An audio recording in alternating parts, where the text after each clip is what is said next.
How does the investor office serve you? Welcome to Tea at Taxevity, where you get insights from insiders, our many clients and friends. I'm Pramod Sharma, your actuary at Taxevity. I help people with life and health insurance. Our guest today is Tyler Fleming. Tyler, what do you do when you're not being interviewed?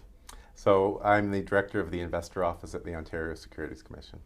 Okay, and that leads to two obvious questions. First of all, what is the Ontario Securities Commission? So the Ontario Securities Commission, or the OSC, is Canada's largest securities regulator.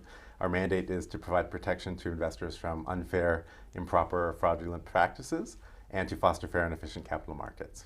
I have to admit I have heard of the OSC before, but I also have to admit I haven't heard of the investor office before. So the investor office is new. It combines the former office of the investor and the investor education fund into one office within the OSC whose focus is on everyday Main Street investors. We do research, policy, education, and outreach. And again, our focus is on everyday Main Street investors. Okay. And what's the advantage of having these different groups combined into one? Because there must have been some thinking saying that having more than one was better in the past. So it's evolved over time. I just joined in July of 2015, so I'm the first director of the new office. Over time, there came to be a view that there was a real benefit to having one office within the OSC that was focused on research, policy, education, and outreach as it relates to Main Street investors. We're unique in that we take a holistic view of the investor perspective. So we're interested in better outcomes at every stage of the investor's life. So from when people are first learning about investing and financial concepts, through their years when they're accumulating assets, all the way through to retirement, as well as dispute resolution if and when a problem occurs, and also preventing problems from occurring in the first place. So we really look at all aspects of the investor experience. Okay, that's interesting. So in a way, it sounds like your site or your services are maybe the first place that people can start. We'd like that. We'd like that. We offer many resources for investors to obtain information, to engage with us. We offer we have many outreach activities where we go and meet investors where they are in their communities. And we also are responsible for ensuring that investor perspectives are considered and addressed in the OSC's policymaking and operations. So we really want to hear from investors. Mm-hmm. Now, what are you trying to accomplish? So we really want to take our investor engagement efforts to the next level and really provide investors with information that they need to help them invest wisely and confidently. We're also aiming to ensure that their perspectives are considered in the OSC's activities, including policymaking, to obtain better investor outcomes. We just launched the new investor office at the end of October and beginning of November. With that, we launched a suite of new resources for investors, which can be found at www.investoroffice.ca. I can go through those in a moment. But we're really trying to modernize our efforts, make sure that we are meeting investors where they are, speaking their language, and providing relevant and meaningful resources for them. Because I've been looking at some of your content, and I really like the quality. There are some fresh infographics that have information that is not available anywhere else. For instance, information on the size of different financial firms here in Ontario. Thank you. Yeah, we're really trying to, like I say, modernize and provide innovative and creative content. We don't just do it because it looks nice. It's because it does look nice. Thank you.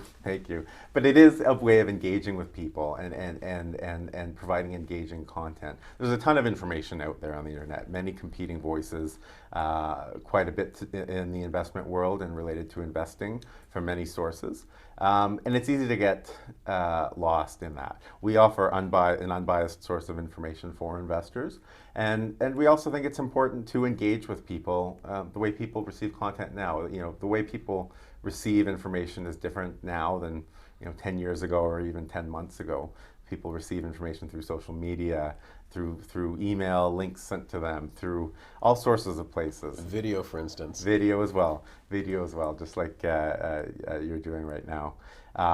So we're really just trying to speak to people the way they engage in their everyday lives.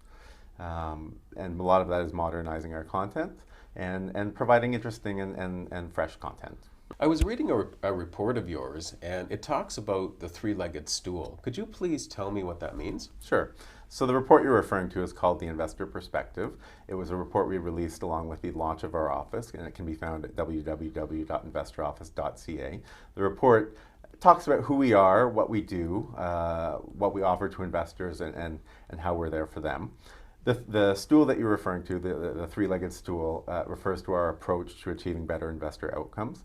The three legs of the stool are delivering strong and effective investor education. Number two, influencing and shaping policy evolution and operational activities. And number three, strengthening the OSC's own investor touchpoints. And that last one's just as important as the other two. We recognize there's information we can deliver to others or ask or regulate others in the area of investor protection. But there's also things we can do as the OSC to improve our outreach and engagement with investors, whether it's the methods of communicating, whether it's getting out into the community, again, talking to people where they're used to being spoken with, all sorts of things we can do ourselves as well as ask of others. The reason we use the three-legged stool analogy is because with a stool, you can't take away any one of those legs without losing the balance. Right. But similarly, no one element is enough to keep the stool standing and achieve our end goal, which is better investor outcomes.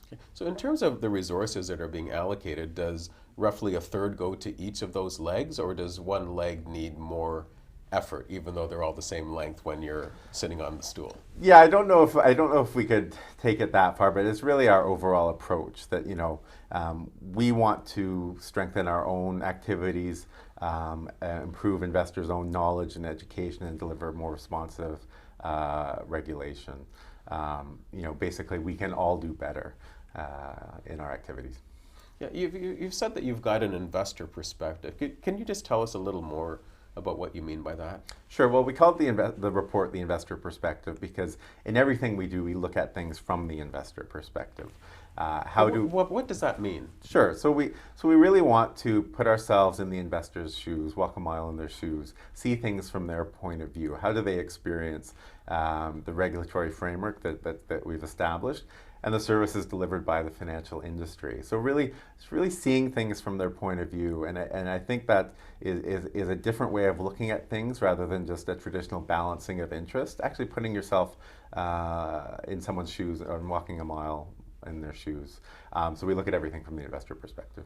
Because that sounds like a really good approach to take, because the investment world can be overwhelming for us as consumers. The investing world and investments can be complex for industry professionals as much as consumers. And so a lot of what we're trying to do is provide clear and unbiased information to simplify that. I mentioned we launched several new tools and resources with the launch of the new Investor Office. They can all be found at investoroffice.ca. A few of them I'll list off now. One, we created a new site called Reinvesting. The website is getsmarterreinvesting.com. Oh, that one I haven't seen yet. Okay, so what that is, it's a forum for people to ask us questions. We answer within 7 business days.